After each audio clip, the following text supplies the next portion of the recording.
Jika tak vaksin, lantas apa? Vaksin hanya satu pilihan, vaksin hanya sebuah harapan untuk menaklukkan virus corona. Agar kita kuat, agar kita sehat, agar dunia kembali normal, bisa bertegur sapa dengan sesama, seraya tersenyum atau tertawa bahagia. Ini bahagia. Kalau Mamat yang nyanyi pasti ditambahin agar bisa melamar putri Anda. Gitu. Gitu ya, Mat ya? Nggak dijawab berarti benar kayaknya.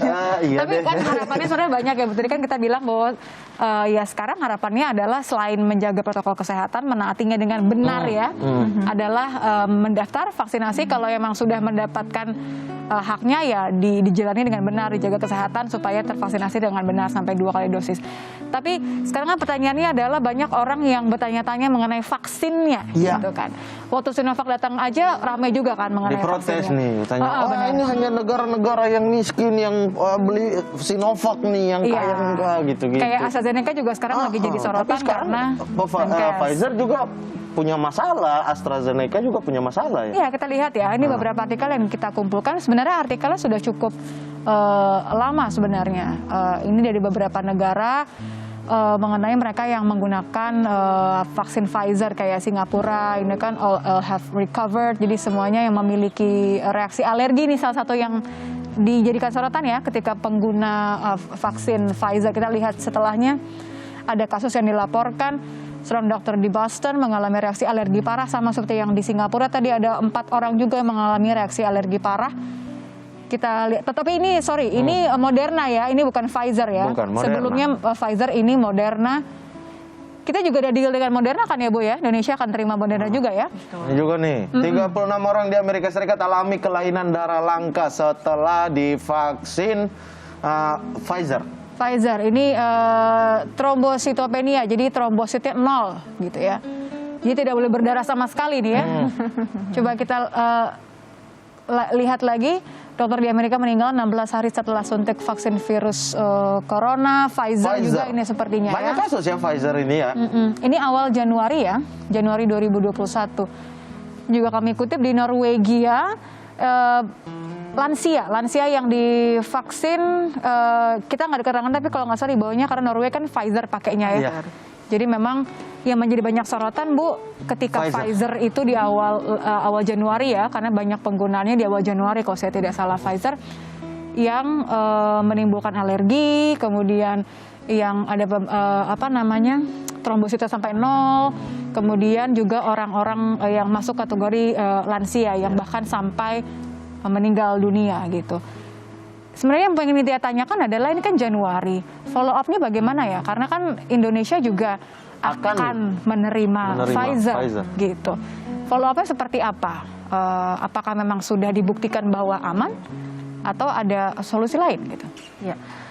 Kalau kita lihat ya tentang yang dikatakan atau diberitakan mengenai adanya kemungkinan efek samping dari penyuntikan vaksin Pfizer itu biasanya ada suatu proses ya, ada suatu proses dari negara itu sendiri juga biasanya ada tim independen itu yang kemudian mengkaji apakah betul misalnya kasus tadi ya yang trombositnya menurun atau yang punya alergi kemudian meninggal, itu kemudian dikaji dan diteliti lebih lanjut.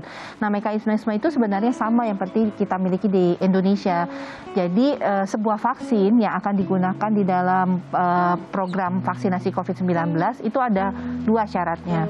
Pertama adalah mendapatkan izin edar, baik itu bentuknya penggunaan darurat ya atau bentuknya bisa izin edar betul dari Badan POM. Yang kedua adalah terkait kehalalannya, jadi fatwa kehalalannya. Nah, di dalam Badan POM mengeluarkan penggunaan penggunaan darurat itu sudah dikaji apakah aman, termasuk tadi ya bahwa ada yang efek samping kalau kemudian alergi berat, terjadi pembekuan darahnya, sel pembekuan darahnya turun sampai rendah sekali sehingga ada yang kemudian disampaikan sampai meninggal. Ya, itu masuk yang kasus AstraZeneca ya, yang pembekuan darah ya. Itu pembekuan darah yang juga terkait ya. Nah, jadi ini sebenarnya adalah proses yang nanti akan diteliti atau dikaji lebih lanjut oleh KIPI. Tapi kita juga sudah mendengar kemarin tanggal 11 European Medicines Association itu sudah mengatakan tidak ada hubungannya antara pembekuan darah yang terjadi akibat penyuntikan AstraZeneca dengan kejadian tersebut. Artinya setelah berita ini Indonesia hanya mengikuti berita dari luar, apa di dalam negeri sendiri ada penelitian lebih lanjut tentang vaksin-vaksin yang sudah dibeli? Ya, jadi kalau vaksinnya datang, kemudian Badan POM kan memang sudah mengeluarkan ya, contohnya misalnya untuk AstraZeneca kan sebenarnya Badan POM sudah mengeluarkan izin edarnya, tapi karena ada berita ini tentunya Badan POM mempelajari lagi. Jadi Badan POM itu punya network ya, jejaring kerja yang mereka bisa saling tukar-menukar informasi ya. Jadi memang termasuk tidak kalau harus soal ada expired penelitian. date gimana tuh Bu? Ini kan juga kemarin juga sempat Rame tuh ya. ditanya tanda tanya, hah kok bisa padahal masih berlangsung gitu kan. Tapi sudah expired date, bahkan sampai ada yang menghitung kalau misalnya katanya 2 tahun, apakah sudah ada vaksin sebelum pandemi? Ya, itu kan yang harus diklarifikasi ya. Betul, ya. Jadi saya mau klarifikasi itu dulu ya. Yes, silakan. Biar jelas. Ini yang harus diklarifikasi emang. Yang vaksinnya sudah ada sebelum pandemi. Iya, benar-benar. Jadi itu salah besar perhitungannya Bang Mat ya. Karena gini, karena vaksin COVID-19 ini kan vaksin baru ya. Jadi Badan POM dalam mengeluarkan izin penggunaan daruratnya atau izin edarnya itu hanya memberikan yang disebut sebagai masa simpan 6 bulan. Mengapa 6 bulan? Karena didasarkan data yang dikirimkan baik oleh Bio Farma maupun oleh Sinovac sendiri terkait stabilitas daripada vaksin tersebut. Karena kita tahu tuh vaksin setelah diproduksi dia kan harus stabil. Penyimpanannya juga khusus ya. Bang Mat kan gitu. Masa nanti kalau yang disuntikan Bang Mat udah air kopi kan jadi nggak cocok dong, bukan vaksin lagi. Makin hitam dong saya kalau kopi. Jadi itu untuk memastikan stabilitasnya dan mutunya, sehingga dengan data yang hanya baru sedikit ini atau kurang lebih 3 bulan, maka Badan POM mengeluarkan masa simpannya ini hanya 6 bulan. Jadi dihitung itu 6 bulan ya dari masa produksi ya kan. Jadi kalau masa produksinya itu adalah September, November, itu batch yang kita terima ya dari 3 juta kemarin yang datang 2 kali dalam bentuk vaksin jadi 1,2 juta dan 1,8 juta. Itu ada 2 batch yang diproduksi di bulan September dan November.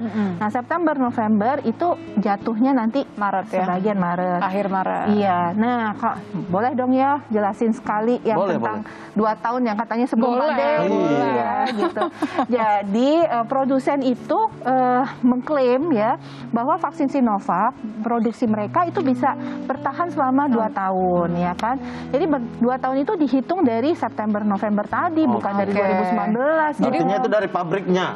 Betul. Dari pabriknya sendiri. Jadi bukan diurutnya dari katanya Maret ya, berarti 2 tahun. Iya, dipikir mungkin makanan gitu ya, lihat tanggal expired lah harusnya 2 tahun nih gitu. Ini anak minimarket mungkin yang biasa kalau ngurutin begitu ya. Yang akan kadaluarsa 25 Maret ini sudah semuanya disuntikan atau masih ada yang sisa, masih ada yang disimpan? Kalau yang jadi ada 2 kan, September November, jadi akan ada yang expired di bulan Maret ini dan nanti akan ada yang di bulan Mei untuk vaksin Sinovac. Dan ini sudah nggak ada lagi vaksinnya karena sudah kita suntikan di tahap pertama untuk seluruh nakes sebagian besar. Oh, I see. Sudah 90% ya nakes. Cuman itu loh, masyarakat juga suka bingung. Kan saya nih dapatnya vaksin Sinovac ya, gitu. Nah, saya cuma mau menegaskan kembali lagi bahwa vaksin Sinovac yang kita gunakan saat ini di berbagai sentra penyuntikan itu berbeda dengan vaksin Sinovac yang expired itu atau yang masa simpannya sudah habis. Tapi kan ini kedepannya bukan hanya Sinovac nih, ada Pfizer, ada kemudian AstraZeneca, ada Moderna, ada macam-macam lah, sampai mungkin nanti vaksin merah putih gitu. Kalau pada akhirnya nanti mudah-mudahan tidak, tetapi kalau akhirnya ditemukan bahwa ada kasus-kasus seperti yang terjadi di luar, entah itu karena Sinovac, karena macam-macam ini, apa langkah yang akan dilakukan oleh pemerintah dalam hal ini? Ya, Jadi apa yang dilakukan oleh Badan POM sekarang untuk menunda dulu ya proses distribusi AstraZeneca, karena kan kita tahu AstraZeneca sudah 1,1 juta kita terima ya, dan akan habis juga masa simpannya ini di awal bulan Mei ya. Mei akhir ya, minggu terakhir antara Mei dan Juni itu kan ada beberapa batch ya. Antara Mei dan Juni mereka akan habis juga masa simpannya. Nah, ini sebenarnya sudah merupakan kehati-hatian dari Badan POM ya. Walaupun Badan POM sudah sempat mengeluarkan izin penggunaan darurat dan artinya itu sudah siap distribusi vaksinnya. Tapi kemudian dengan ada informasi seperti itu ditunda dulu karena Badan POM akan bersama dengan ITAGI dan Komnas Pemantauan Obat untuk melihat lagi vaksin ini kan relatif aman karena sudah 17 juta orang yang mendapatkan suntikan AstraZeneca. Yang mengalami kasus itu hanya 40. Jadi memang angkanya sangat kecil dan sudah juga dikaji oleh para ahli tadi bahwa ini tidak ada hubungannya. Tapi Badan POM ingin lebih memastikan lagi untuk tadi menjamin keamanan bahwa vaksin ini benar-benar aman untuk orang khususnya kita nanti yang akan menerima vaksin. Targetnya kalau tidak salah idealnya 1 juta orang yang divaksin per hari ya Bu? Atau ya gitu ya, idealnya ya supaya target ke depan nanti terutama di bulan Juli di mana jumlah vaksin yang kita miliki itu sangat besar ya karena sebagian besar vaksin yang kita pesan baik itu Sinovac, Novavax dan AstraZeneca sendiri serta yang sedang dijajaki adalah Pfizer ini akan datang pada semester kedua tersebut. Intinya vaksinasi saja dulu karena itu adalah pertahanan pertama kita. Jangan sampai ketika kita sudah bisa menjaga nih tahun lalu malah muncul nanti ada klaster mudik, klaster pulang kampung dan lain-lain. Makin susah penanggulangannya. Iya, sambil menunggu. Karena kita yakin bahwa Kemenkes, kemudian juga BPOM semua yang terlibat melakukan hal yang terbaik yang mereka bisa untuk masyarakat. Jadi our part, bagian kita adalah ya tadi itu patuh protokol kesehatan sama sabar. Jangan negative thinking, cek dulu deh kalau bisa lihat-lihat. Yang paling penting jangan dengar hoax. Iya benar. Harus dengar dari sumbernya kayak gini. Dengarnya kita aja ya. Dari ahlinya. Bu Nadia terima kasih ya sudah meluangkan waktu. Sama-sama. Abis ini kita lanjut lagi ngobrol-ngobrolnya mengenai vaksin itu sendiri supaya kecurigaan dan kekhawatiran orang-orang akan benar-benar hilang begitu ya. Betul. Sip. Terima kasih Terima Bu. kasih. Selamat menjalankan tugasnya Bu. Semoga tidak lelah. Ya. Sambil saya nunggu nih giliran saya dapatnya kapan. Nanti nggak boleh mudik dong ya. Iya benar enggak. Saya udah bilang saya mau di rumah aja. Di rumah aja diem aja. Emang dia nggak mudik. Saya yang pusing Bu ke Papua nih. Udah 2 tahun udah belum pulang. Sambil menunggu vaksin merah putih tersedia, apabila ada vaksin dari luar negeri yang sudah siap dan sesuai dengan